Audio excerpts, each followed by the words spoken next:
Hey guys, today we're going to look at some passages in First Corinthians where Paul is giving us an analogy of what our spiritual lives are like and growing spiritually. We're going to start in First Corinthians chapter 3, verse 10 and 11. It says, "Because of God's grace to me, I have laid the foundation like an expert builder. Now others are building on it. But whoever is building on this foundation must be very careful, for no one can lay any foundation other than the one we already have, Jesus Christ." So, in these verses, we see that Paul is creating this analogy of our spiritual lives to being like the process of building a house. And when building a house, there's a specific order of operation where you have to follow things correctly. You have to build the foundation. You have to have, your framing, your plumbing, your mechanical systems, your roof, your exterior brick or whatever surface you use, your interior build outs.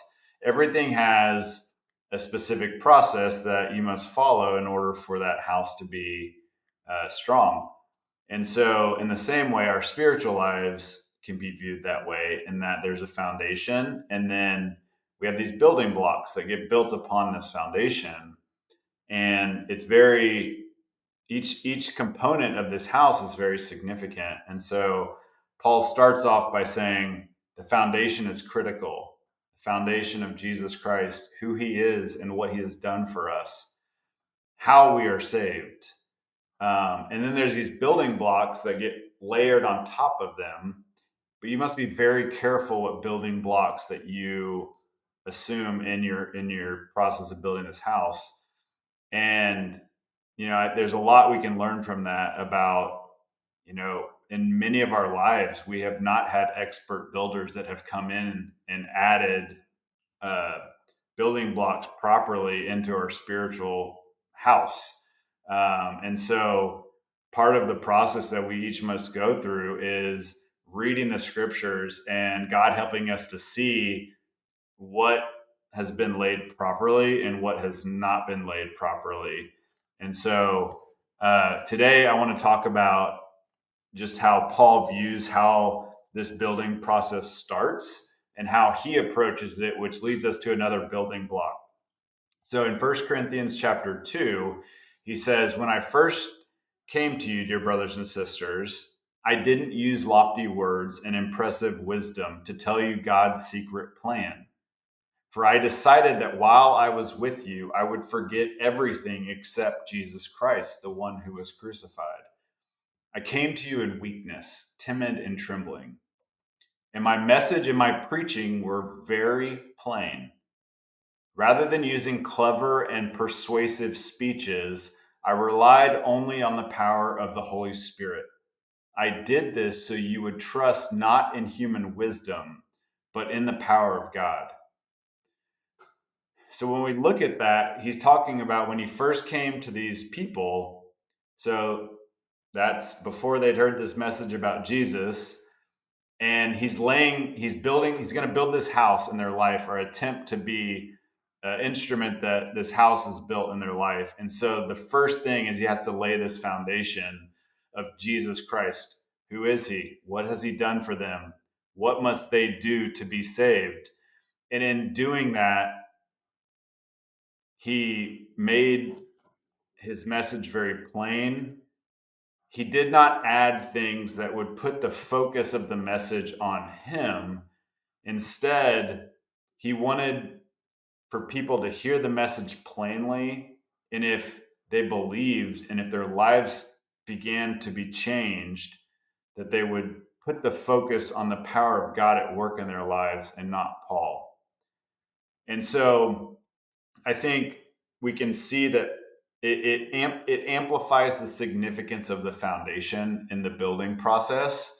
Um, it shows that Paul didn't want the spotlight on him. He wanted other people to experience the power of God in Jesus Christ in their life, like he had experienced in his.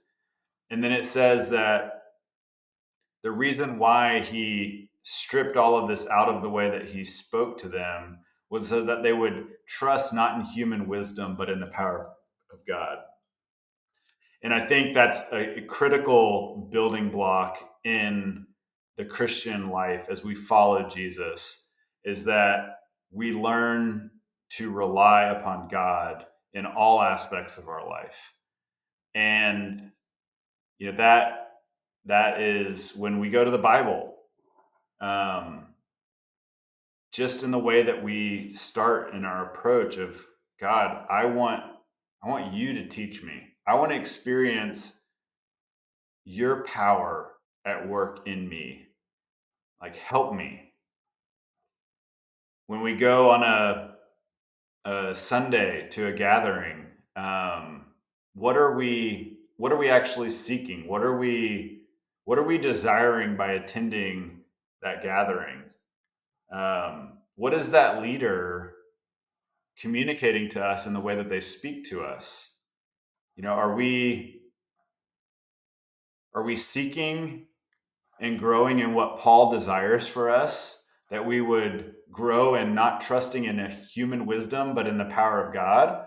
Or are we seeking to be entertained or seeking to hear some clever new thing that we've never heard before, or seeking to be persuaded in some way? What is our desire? What is underneath everything? What is our true desire? And so this building block in our spiritual lives is reliance upon God. And Paul, in these verses, verse 2 through 5, he shows what it looks like to be reliant upon the power of the Holy Spirit. And that looks like because he relies on God and sees the value of that in his life, he wants that for us. And so he's doing everything he possibly can to remove every obstacle that would lead us to focus on him instead of focusing on this invisible God who's actually the one that's moving and changing our life. And so, if you think about it, naturally, we're all focused on the physical realm. That's the only thing that makes sense to us. So we need a physical teacher to teach us the Bible. We need a physical person to disciple us and teach us about God and show us what it looks like to follow God. We're It's not natural to go first to an invisible being and expect that that visible being is going to teach you and that visible being is going to shepherd you and disciple you. But the Christian message in the Bible is one of reliance upon an invisible being who loves us and who's present in our life, who's changing us. And so we must experience that individually. And that's a building block. And if we try to approach the scriptures apart from a reliance upon God to teach us and a reliance on God to give us understanding, then it's we aren't approaching the Bible in a way that would be building a spiritual life effectively. And so that's the message of today is that Paul wants us to be a people who don't trust in human wisdom.